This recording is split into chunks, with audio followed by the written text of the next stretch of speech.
Hello बच्चों, मैं स्मिता बिजलवान स्वागत करती हूँ आपका आईसीटी वर्चुअल क्लासरूम में। आशा करती हूँ आप सभी स्वस्थ होंगे और अच्छे से अपनी पढ़ाई कर रहे होंगे। आज हम पढ़ने जा रहे हैं क्लास 8 साइंस का चैप्टर, जो कि है हमारा coal and petroleum. Coal and petroleum यानी कि कोयला और पेट्रोलियम। जैसे कि आप जानते हैं, ये चैप्टर हम अपने प्रीवियस लेक्चर में स्टार्ट कर चुके थे। काफी चीजें हमने यहाँ पर पढ़ ली थी। उन चीजों को एक बार रिवाइज करते हैं और चैप्टर को आगे बढ़ाते हैं। चलिए, तो सबसे पहले हमने कहा था कि कोयला और पेट्रोलियम क्या होते हैं। तो कोयला और पेट्रोलियम एक प्रकार के क्या हैं? संसाधन है। एक प्रकार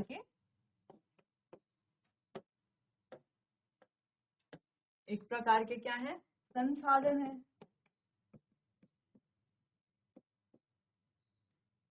अब क्या संसाधन एक ही प्रकार के होते हैं? जैसे कोयला है, पेट्रोलियम है। जैसे कि हम जानते हैं कि कोयला, पेट्रोलियम ये सब हमें कहाँ से मिलता है? प्रकृति से मिलता है। ठीक, तो कोयला और पेट्रोलियम जो है वो प्राकृतिक संसाधन हो गए। ठीक, तो क्या संसाधन से प्राकृतिक संसाधन होते हैं? नहीं, दो प्रकार के हमारे पास संसाधन होते हैं। एक जो हमें कहाँ से मिलते हैं? प्रकृति से मिलते हैं। ठीक, प्रकृति द्वारा मिलते हैं, तो वो हो गए हमारे प्राकृतिक संसाधन।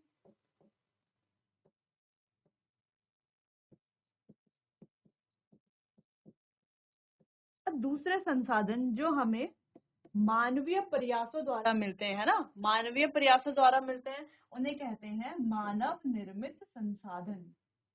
मानव निर्मित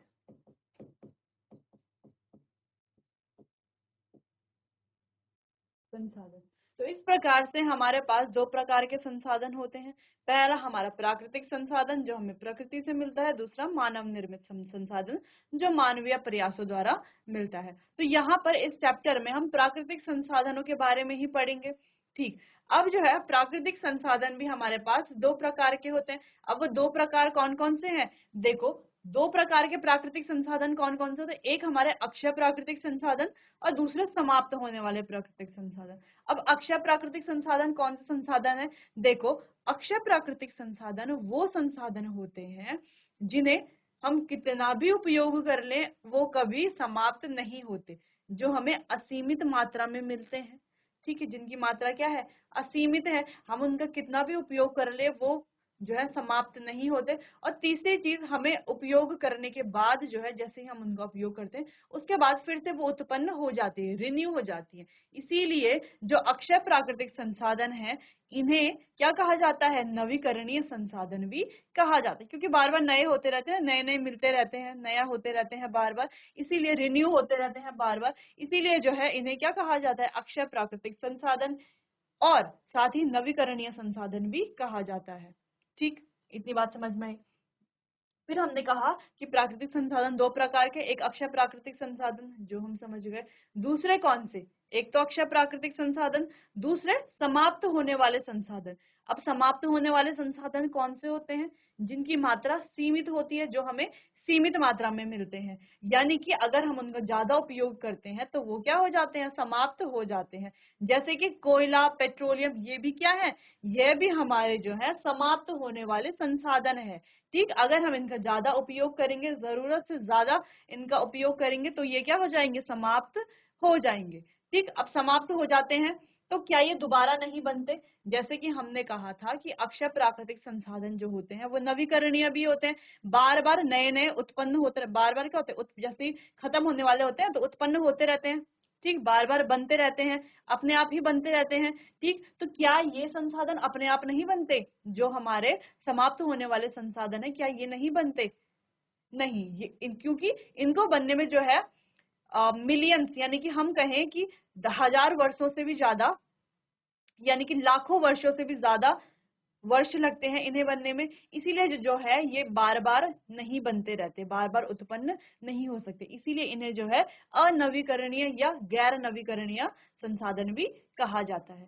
ठीक, इतनी सी बात है। चलिए एक बार देख लेते हैं हमने क्या पढ़ा। सबसे पहले हमने पढ़ा कि संसाधन क्या होते हैं। संसाधन वो जिनसे हम अपनी आवश्यकताओं को पूरा करते हैं। ठीक, दूसरी चीज हमने पढ़ी कि दो प्रकार के हमारे पास संसाधन है। प्राकृतिक संसाधन दो प्रकार के हैं। कौन से प्राकृतिक संसाधन? वो है हमारे एग्जॉस्टेबल और इनएग्जॉस्टेबल। एग्जॉस्टेबल यानी कि जो हमारे समाप्त होने वाले संसाधन है, और इनएग्जॉस्टेबल यानी कि जो हमारे अक्षय प्राकृतिक संसाधन है। तो इस प्रकार से हमने पढ़ा कि प्राकृतिक संसाधन जो है दो प्रकार के होते हैं, एक अक्षय प्राकृतिक संसाधन और एक हमारे समाप्त होने वाले संसाधन। ठीक, अक्षय प्राकृतिक संसाधन को नवीकरणीय संसाधन भी कहा जाता है और समाप्त होने वाले संसाधन को गैर नवीकरणीय संसाधन भी कहा जाता है। उसके साथ ही हमने क्या पढ़ा कि जो हमारे अक्षय प्राकृतिक संसाधन है वो क्या होते हैं, असीमित मात्रा में होते हैं। दूसरी चीज, मानवीय प्रतिक्रियाओं द्वारा समाप्त नहीं होते। ठीक है, मानवों की प्रतिक्रियाओं द्वारा ये समाप्त नहीं होते, यानी कि ह्यूमन एक्टिविटीज से इनको कोई भी अफेक्ट नहीं पड़ता। जैसे कि सूर्य का प्रकाश है, वायु है, जल है, तो ये चीजें, ये जितने भी हमारे संसाधन है, ये क्या है, हमारे अक्षय प्राकृतिक संसाधन। दूसरी चीज हमने पढ़ी थी कि जो हमारे समाप्त होने वाले प्राकृतिक संसाधन है, ये क्या है, सीमित मात्रा में है। ठीक, और दूसरी चीज, मानवीय प्रतिक्रियाओं द्वारा समाप्त हो सकते हैं। जब हम मानव क्या करेंगे, ज्यादा प्रतिक्रिया करेंगे, ज्यादा इनका उपयोग करेंगे, तो ये क्या हो सकते हैं, समाप्त हो सकते हैं। ठीक, वन्य जीव, कोयला, पेट्रोलियम, खनिज, प्राकृतिक गैस जैसे इनका क्या होते हैं, उदाहरण हैं। ठीक, चलो यहाँ तक हमने पढ़ लिया था, अच्छे से आपको समझ भी आ गया होगा। अब आगे बढ़ते हैं। एक और स्लाइड है, ये भी हमने ये वाली स्लाइड भी हम पढ़ चुके थे। यहाँ पर हमने क्या कहा था कि जो हमारे प्राकृतिक संसाधन है, देखो कंफ्यूज नहीं होना। ठीक है, देखो प्राकृतिक संसाधन जैसे कि हम कह रहे हैं, वन है, वन्य जीव है, मृदा है, सूर्य का प्रकाश है, वायु है, जल है, कोयला है, पेट्रोलियम है, ये सारे ही क्या है, खनिज हैं। ठीक, ये सारे ही क्या है, हमारे प्राकृतिक संसाधन हैं। ठीक, और दूसरी चीज, जैसे कि हमारे रेलवे स्टेशन है, रेल है, गाड़ियां हैं, वाहन है, इसके अलावा अनेकों अनेक उपकरण हैं, पंखे, एसी जो हम इस्तेमाल करते हैं, उपयोग करते हैं, वो सारे ही क्या है, वो सारे भी संसाधन तो हैं, लेकिन कैसे संसाधन है, मानव निर्मित संसाधन है, मानवों द्वारा बनाए गए हैं ना, इसीलिए मानव निर्मित संसाधन है। तो मानव निर्मित संसाधन तो हम जान चुके। ठीक, मानव निर्मित संसाधन को हमें इस चैप्टर में नहीं पढ़ना, हमें जो है यहाँ पर सिर्फ प्राकृतिक संसाधनों के बारे में पढ़ना है जो हमें प्रकृति से मिलते हैं, जैसे कि जल है, ठीक है, वन्य जीव है, वन है, खनिज है, कोयला है, पेट्रोलियम है, वायु है, सूर्य का प्रकाश है, ये हमें पढ़ना है। ठीक, इसमें भी हमें दो चीजें पढ़नी है, दो चीजें यानी कि एक ऐसे हमारे पास संसाधन होते हैं जो खत्म हो जाते हैं, और एक ऐसे होते हैं जो खत्म नहीं होते, यानी कि एक समाप्त हो जाते हैं और एक समाप्त नहीं होते। तो समाप्त कौन से नहीं होते, जैसे कि सूर्य का प्रकाश है, वायु है, तो ये जो हमारे संसाधन है ये समाप्त नहीं होते। और जो संसाधन समाप्त हो जाते हैं, जैसे कि कोयला है, पेट्रोलियम है, खनिज है, ये क्या होते हैं, इनका अगर हम ज्यादा उपयोग करेंगे तो ये समाप्त हो जाते हैं, क्योंकि इनको बनने में अधिक वर्ष भी लगता है। अब अधिक वर्ष लगता है तो इससे क्या हो जाता है, तो जब हम इनका ज्यादा उपयोग करेंगे तो खत्म हो जाएंगे और काफी वर्ष लग जाएंगे इन्हें बनने में। ठीक, इसीलिए जो है इन्हें क्या कहते हैं हम, इसीलिए इन्हें क्या कहा जाता है, समाप्त होने वाले संसाधन कहा जाता है। तो हमें यहाँ पर यही पढ़ना है। अब ये जो समाप्त होने वाले संसाधन होते हैं ना, ये भी हमारे प्राकृतिक संसाधन ही होते हैं, जैसे कि कोयला है, पेट्रोलियम है, प्राकृतिक गैस है। अब दूसरी चीज, ये बनते कैसे हैं, ये कैसे बनते हैं, जो हमारे क्या होते हैं, सजीव प्राणी होते हैं, उनके मृत अवशेषों से ये बनते हैं। कैसे बनते हैं, सजीव प्राणियों के मृत अवशेषों से बनते हैं। जैसे कि हम कहें मृदा, तो मृदा इस प्रकार से नहीं बनती। वायु है, जल है, सूर्य का प्रकाश है, तो ये इनकी बनने की जो प्रोसेस है, प्रतिक्रिया है, वो बिल्कुल अलग है। लेकिन जो हमारे कोयला है, पेट्रोलियम है, प्राकृतिक गैस है, इस प्रकार के जो हमारे प्राकृतिक संसाधन है, इन ये कैसे बनते हैं, जो हमारे सजीव प्राणी होते हैं उनके मृत अवशेषों से ये बनते हैं। इसीलिए इन्हें क्या कहा जाता है, अवशेष भी कहा जाता है, जीवाश्म भी कहा जाता है। क्या कहा जाता है, जीवाश्म भी कहा जाता है, यानी कि फॉसिल भी क्या कहा जाता है। और ये हमारे ईंधन के रूप में उपयोग होते हैं, इसीलिए इन्हें फॉसिल फ्यूल यानी कि जीवाश्म ईंधन भी कहा जाता है। ठीक, तो कोई कंफ्यूजन तो नहीं, इसीलिए इन्हें जीवाश्म ईंधन भी कहा जाता है। तो यहाँ पे लिखा गया कि कोयला, पेट्रोलियम और नेचुरल गैस, ये क्या हमारे प्राकृतिक संसाधन है। क्या है, प्राकृतिक संसाधन है। इनका निर्माण सजीव प्राणियों के मृत अवशेषों से होता है। इनका निर्माण कैसे होता है, जो हमारे सजीव प्राणी है, लिविंग ऑर्गेनिज्म है, उनके जो मृत अवशेष हैं उनसे होता है। इसीलिए इन्हें क्या कहा जाता है, जीवाश्म ईंधन भी कहा जाता है, इसलिए इन्हें जीवाश्म ईंधन कहा जाता है। ठीक, तो ये भी आपने पढ़ लिया था लास्ट लेक्चर में, ये भी आपने नोट कर लिया होगा, समझ में आ गया होगा। अब आज का टॉपिक है हमारा कोयला। तो आज हम कोयले के बारे में पढ़ेंगे और भी कई चीजों के बारे में पढ़ेंगे। चलिए, तो सबसे पहले कोयला, आपने कहीं ना कहीं तो देखा होगा कोयला कभी। ठीक है, जब हम बड़े बड़े दुकानें जाते हैं या होटल्स में जाते हैं, वहां पे हमें क्या दिखता है, कहीं पर कि उन्होंने कोयले की सिगड़ी लगाई हुई होती है, कोयला होता है वहां पर, ठीक है, जिसपे वो खाना पका रहे होते हैं। या कहीं हम दूर गाँव में चले जाएं तो वहां पर भी हमें कोयला देखने को मिलता है। ठीक, चलो, ये तो हो गई बात कि हमने देखा है या नहीं देखा। तो जब हम कोयले के बारे में सोचते हैं तो हमारे दिमाग में सबसे पहले क्या आता है, इस प्रकार की एक इमेज आती है, इस प्रकार की एक छवि हमारे मस्तिष्क में आती है। ठीक, अब इससे हम क्या समझे कि जो हमारा कोयला है,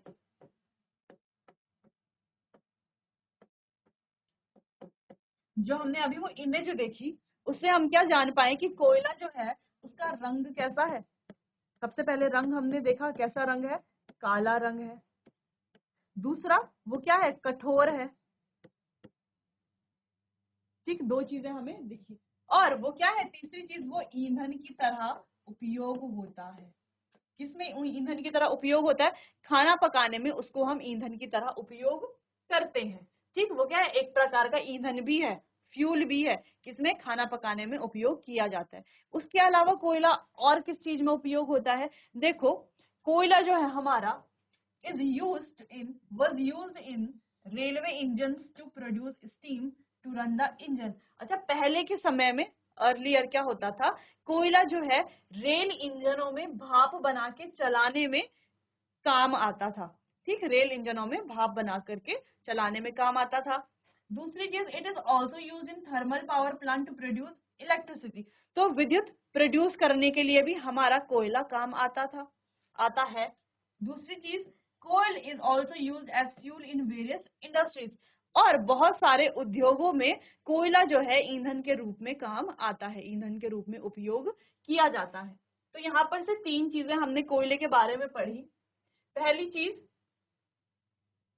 ये बहुत कठोर होता है, किसकी तरह कठोर होता है, पत्थर जैसा कठोर है, काले रंग का है। ठीक, और ईंधन की तरह यूज होता है किसमें, खाना पकाने में।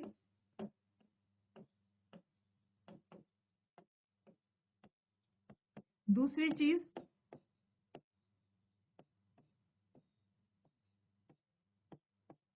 उद्योगों में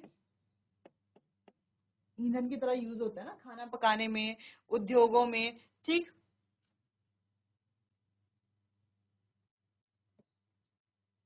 और रेल इंजन में,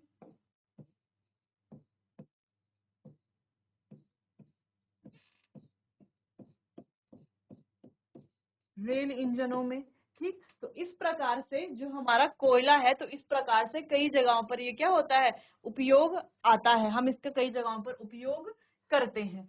ठीक, तो यहाँ पर ये पॉइंट आपको समझ आ गया होगा कोयले के बारे में, जो हमने उसकी विशेषताएं पढ़ी हैं, उसके जो कुछ गुण पढ़े हैं, उसके अलावा कहाँ कहाँ पर वो उपयोग होता है वो भी हमने यहाँ पर पढ़ लिया। चलिए, तो इसे अब आप नोट कर लीजिए, फिर हम आगे बढ़ेंगे।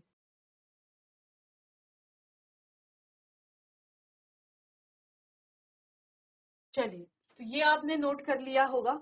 अच्छा, ये विद्युत उत्पन्न करने के भी काम आता है, किसमें, जो हमारे तापीय शक्ति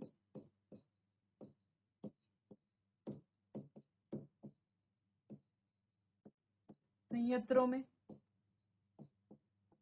ठीक, क्या आता है, विद्युत उत्पन्न।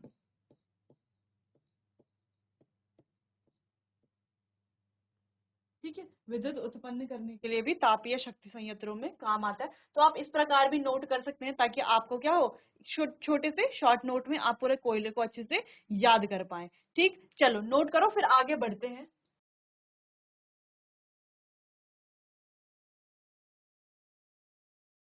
तो ये था कोयले के बारे में। अब आगे बढ़ते हैं, आगे है ये कोयले की कहानी।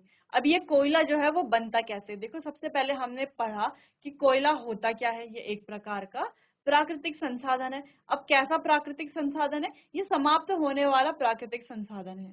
ठीक, ये हमने पढ़ा। उसके बाद हमने कोयले की विशेषताएं पढ़ी, गुण पढ़े, ठीक, उपयोग पढ़े। तो ये हमने पढ़े कोयले के बारे में कि कोयला क्या होता है, काले रंग का होता है, ठीक है, पत्थर की तरह कठोर होता है। तीसरी चीज हमने क्या पढ़ी, ये जो है खाना पकाने में, विद्युत उत्पन्न करने में और जो है रेल इंजनों को चलाने, भाप बनाकर चलाने में कई जगहों पर उपयोग किया जाता है। ठीक, अब पढ़ते हैं जो कोयला है ये बनता कैसे है, कैसे इसका फॉर्मेशन होता है, इसका निर्माण कैसे होता है। ठीक, तो कोयले की कहानी, स्टोरी ऑफ कोल अब हम यहाँ पर पढ़ेंगे। तो about 300 million years ago the earth had dense forest in low lying wetland areas, यानी कि 300 मिलियन वर्ष पूर्व क्या हुआ होगा, 300 मिलियन वर्ष पूर्व जो हमारी पृथ्वी पर क्या थे, डेंस फॉरेस्ट थे, घने जंगल थे। कहां पर, निचले जलीय क्षेत्रों में। ठीक, निचले जलीय क्षेत्रों में जो हमारे घने वन थे।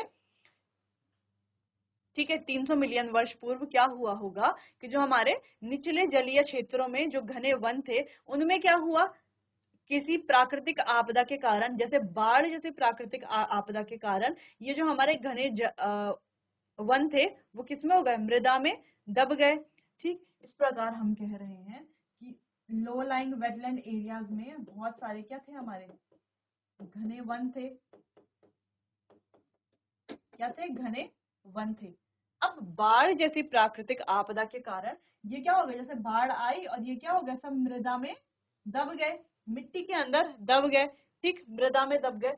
अब जब ये मृदा में दब गए तो धीरे धीरे क्या हुई, इनके ऊपर और मिट्टी की तहें आई, और लेयर्स आई, और मिट्टी की तहें आई, जिस वजह से ये क्या हो गए, संपीड़ित हो गए, कंप्रेस हो गए। अब संपीड़ित ही तो होंगे। हमने क्या कहा, एक हमारे पास जैकेट है, फूली हुई जैकेट। जैकेट आप जानते हैं ना कैसी होती है, जैकेट क्या होती है, फूली हुई होती है। उसके ऊपर अगर हम ईंट रख दें तो वो क्या हो जाती है, पिचक जाती है, हो जाती है। या हम कहें रुई का, हमारे पास एक रुई का तकिए के शेप में क्या है, एक रुई का स्क्वायर शेप में रुई है हमारे पास। ठीक, अब उस रुई के ऊपर अगर हम हाथ से ऐसे दबा दें तो क्या हो जाएगा, वो कंप्रेस हो जाएगी, संपीड़ित हो जाएगी। तो इसी को कहते हैं कंप्रेस होना, यानी कि संपीड़ित होना। ठीक, तो हमने क्या कहा, हमारे पास जो घने वन थे, ठीक, तो बाढ़ जैसी प्राकृतिक आपदा के कारण ये घने वन क्या हो गए, मृदा में दफन हो गए। ठीक, मृदा में दब गए अंदर को। जब ये मृदा में दब गए तो धीरे धीरे इनके ऊपर और मिट्टी की तहें आई, और लेयर्स आई, तो और ज्यादा मिट्टी क्या हो गई, इनके ऊपर क्या हो गई, जम गई। जैसे जैसे ज्यादा मिट्टी इनके ऊपर जमती गई तो वैसे वैसे ये क्या हो गए, संपीड़ित हो गए। ठीक, अब संपीड़ित होने के कारण ये पृथ्वी में और अंदर की तरफ चले गए। ठीक है, जब ये और अंदर की तरफ चले गए तो वहां पर जो तापमान था वो भी बढ़ गया। ठीक, अब उच्च तापमान होने के कारण उच्च दाब और प्रेशर भी बढ़ गया। तो उच्च तापमान और उच्च दाब होने के कारण ये जो मृत पेड़ पौधे थे, मृत वनस्पति थी, ये धीरे धीरे धीरे धीरे किस में परिवर्तित हो गए, कोयले में परिवर्तित हो गए। ठीक, किस में परिवर्तित हो गए, धीरे धीरे कोयले में परिवर्तित हो गए। तो ये जो मृत वनस्पति ही है वो कैसे धीरे धीरे कोयले में परिवर्तित हो रही है, यही हम यहाँ पर इस स्टोरी में हमने पढ़ा। ठीक, चलो तो एक बार यहाँ से फिर से पढ़ लेते हैं कि about 300 million years ago the earth has had dense forest in low lying wetland areas, यानी कि जो निचले जलीय क्षेत्र होते हैं वहां पर घने वन रहे होंगे। Due to natural processes like flooding these forest got buried under the soil, और बाढ़ जैसी प्राकृतिक आपदाओं के कारण ये जो घने वन थे ये मृदा में दब गए। ठीक, as more soil deposited over them they are compressed, अब धीरे धीरे क्या हुआ, इनके ऊपर मिट्टी जमती गई। जब मिट्टी इनके ऊपर जमती गई तो ये क्या हो गए, संपीड़ित हो गए। The temperature also rose as they sank deeper and deeper, जैसे जैसे संपीड़ित हो गए तो वो और गहराई में चले गए। तो जैसे जैसे ये गहराई में गए तो वहां पर क्या हो गया, तापमान भी रोज, यानी कि टेम्परेचर भी बढ़ गया। ठीक, due to high pressure and high temperature dead plants got slowly converted to coal, अब जो है वहां पर उच्च तापमान और उच्च दाब के कारण ये जो हमारे मृत वनस्पति थी ये धीरे धीरे धीरे धीरे कोयले में परिवर्तित हो गए। ठीक, इतनी बात समझ में आई कि कैसे जो है हमारे जो मृत वनस्पति थे वनस्पति यानी कि जो हमारे पेड़ पौधे, वन, जंगल, ये सारी चीजें थी, कैसे ये धीरे धीरे जो है कोयले में परिवर्तित हो गए। और इनमें लगा टाइम, कितना लगा, कितना समय लगा, लगभग 300 मिलियन वर्ष ये इसमें बनने में लगे। ठीक, इतनी बात समझ में आई? कहीं पर कोई कंफ्यूजन है कोयले की स्टोरी को लेकर के? चलिए, तो इसे अब आप नोट कर लीजिए, फिर हम जो है एक बार और इसको अच्छे से पढ़ेंगे।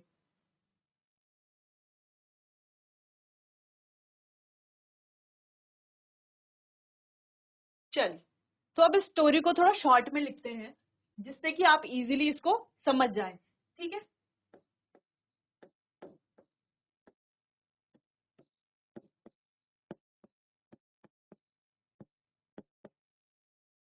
कोयले की कहानी। अब 300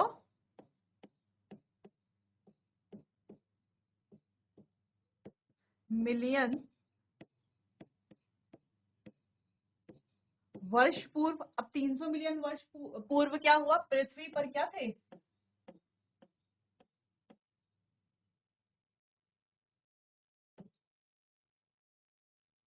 पृथ्वी में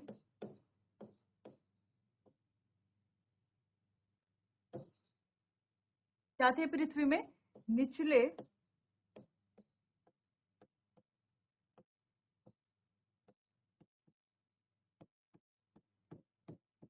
क्षेत्रों में घने वन थे। ठीक, निचले जलीय क्षेत्रों में क्या थे? घने वन थे। ठीक है, अब दूसरा पॉइंट क्या है, घने वन तो थे, फिर उसके बाद क्या हुआ, देखो ऐसा पॉइंट करके आप याद कर लेना, इसे याद आसानी से हो जाएगा। ठीक, निचले जलीय क्षेत्र में क्या थे? घने वन थे। अब ये घने वन क्या हो गए, किसी प्राकृतिक आपदा के कारण क्या हो गए, मृदा में दफन हो गए। तो बाढ़ जैसी, जैसे कि बाढ़,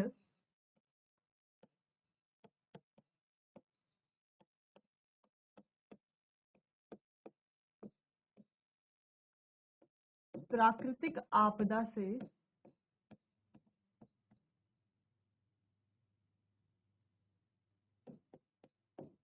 घने वन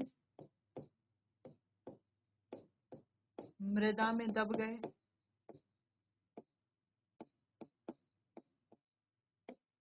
ठीक, अब बाढ़ जैसी आप प्राकृतिक आपदा से क्या हुआ, ये जो घने वन थे ये मृदा में दब गए। ठीक, अब जब ये मृदा में दब गए तो क्या हुआ, इनके ऊपर और ज्यादा मिट्टी क्या हो गई, जम गई। इनके ऊपर और मिट्टी क्या हो गई, धीरे धीरे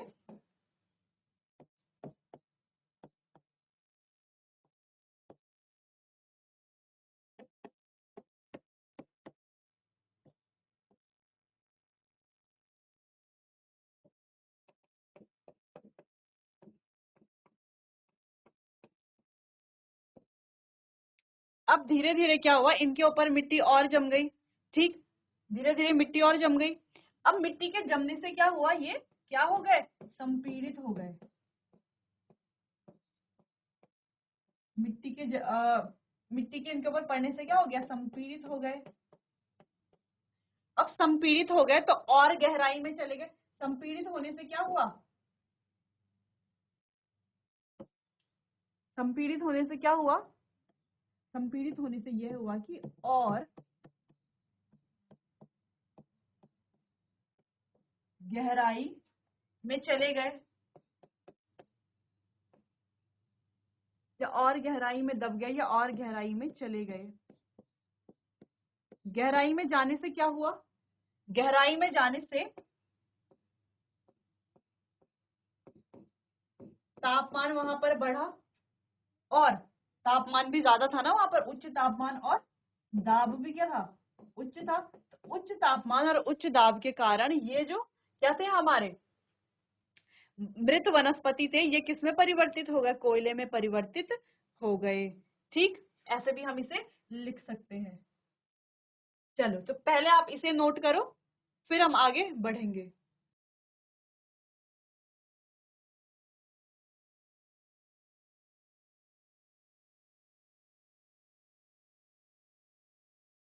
चलो, अब हमने यह तो पढ़ लिया कि कैसे जो है मृत वनस्पति से कोयले बनते हैं, कोयला बनता है। ठीक, अब ये जो कोयला बनने की जो प्रोसेस है ना, जिसमें हमारी जो मृत वनस्पति है, डेड प्लांट है, वो धीरे धीरे किस में परिवर्तित हो रहा है, कोयले में परिवर्तित हो रहा है। इस प्रोसेस को क्या कहा जाता है, कार्बनीकरण कहा जाता है।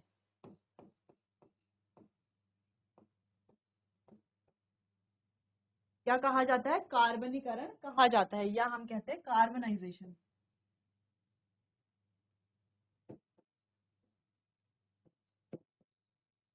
क्या होती है ये जो प्रक्रिया है कार्बनाइजेशन की, जहां पर मृत वनस्पति किसमें परिवर्तित हो जाते हैं, मृत वनस्पति जो है कोयले में परिवर्तित होते हैं, उसे ही क्या कहा जाता है, कार्बनीकरण कहा जाता है।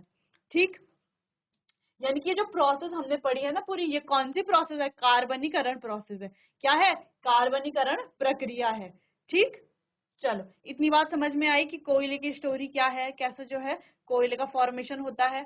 ठीक, कोयले का निर्माण कैसे होता है, कैसे कोयला बनता है। अब ये तो हमने जान लिया कि कोयला कैसे बनता है। दूसरी चीज हमने यह भी जान ली कि कोयला जब बनता है उसकी जो ये प्रक्रिया है इसे कार्बनीकरण कहा जाता है। ठीक, आगे बढ़े। इस प्रकार की हमने कोयले की खान देखी होगी, इस प्रकार से कोयले की खान होती है। देखिए इसे ध्यान से।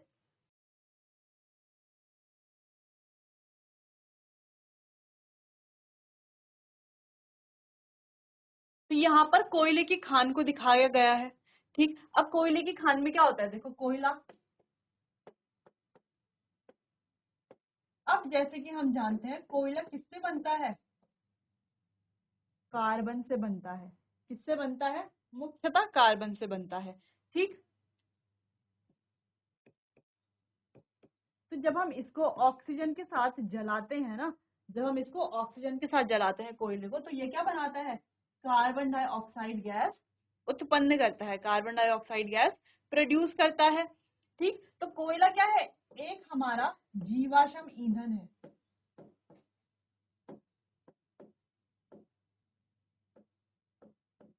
क्या है, कोयला एक जीवाश्म ईंधन है।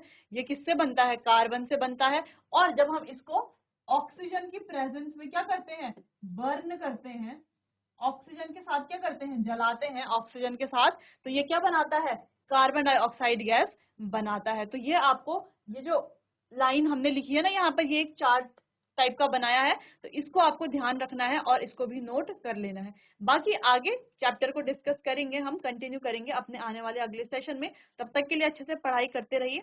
चलिए तो मिलते हैं अपने आने वाले अगले सेशन में, तब तक के लिए आपका बहुत बहुत धन्यवाद।